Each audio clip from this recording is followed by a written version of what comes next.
A few thoughts on listening before we end. One, the most basic posture of an apprentice of Jesus is sitting in his presence and listening. You could argue that all of the practices, prayer, fasting, silence and solitude, Sabbath, all of them at some level are just designed with really the same aim in mind to help you and to help I come to quiet before God and just to listen. And by listening, I don't mean a kind of quick 30 seconds each morning of listening prayer, though that is a great idea. I mean deep listening. A book that we pass around at Bridgetown a lot is Deep Work by Cal Newport, which is a great read for any of you in kind of a creative field or the knowledge economy. And basically, he breaks work down into two categories. There's work, which is stuff like, email and admin and a staff meeting you have to go to or whatever. And it's stuff that needs to get done but doesn't add a lot of value to the world.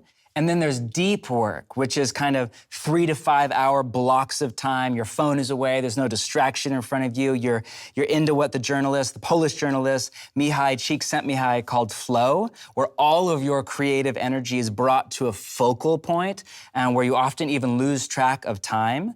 And Newport's basic point is that deep work is a state, but it's also a discipline and a skill that you cultivate over years or even over decades. In the same way, when it comes to prayer, it's like there's listening and then there's deep listening. There's a kind of quick scripture reading in the morning or a podcast on your commute to work or a God, here's 3 things or God, anything you want to say to me, all of which is great.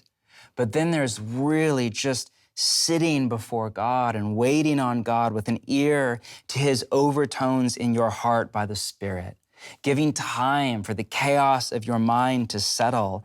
And it is a state, but it's also a discipline and a skill that we as apprentices of Jesus cultivate over time.